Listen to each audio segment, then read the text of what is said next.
এই শীতে গা ফাটছে ফাটুক, শ্বশুর হচ্ছে হোক, কিন্তু খাবারগুলো যখন সামনে আসে না, মনে হয় ছকল ফাটা কেমন মলিন হয়ে গেল কি, তাই না? তবে এই শীতে গা ফাটলেও তোমাদের খেতে বেশি রান্নার মনোযোগ কিন্তু অনেক বেড়ে যায়। নানান পদে সবুজ নীল লালে সাজানো থালা দেখতে এত পছন্দ হয় কি যে বলবো। আজকের নাঞ্চের থালাটা তোমাদের কেমন লাগে দেখো দেখি। আজকে নাঞ্চের থালায়ও বেশ কয়েকটা শীতের মেনু নিয়েছিলুম, এই জন্যে তো গা ফাটে ফাটুক, কিন্তু এই খাবার মিস করলে চলবে নি।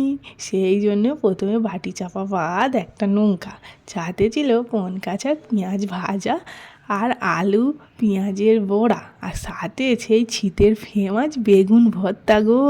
পোড়া বেগুন, পোড়া টমেটো, কাঁচা লঙ্কা, ধনে পাতা সব একেবারে কসর মসর করে মিশিয়ে একটা ভর্তা বানিয়েছিলুম। আর তার সাথে ছিল সে তোমার ফুলকপি, গাজর, মটরশুঁটি, আলু দিয়ে পনিরের কারি গো। ও বাবা, এইসব খাবার দেখলে কি আর শীতকালে ফাটার কথা মনে থাকে গো।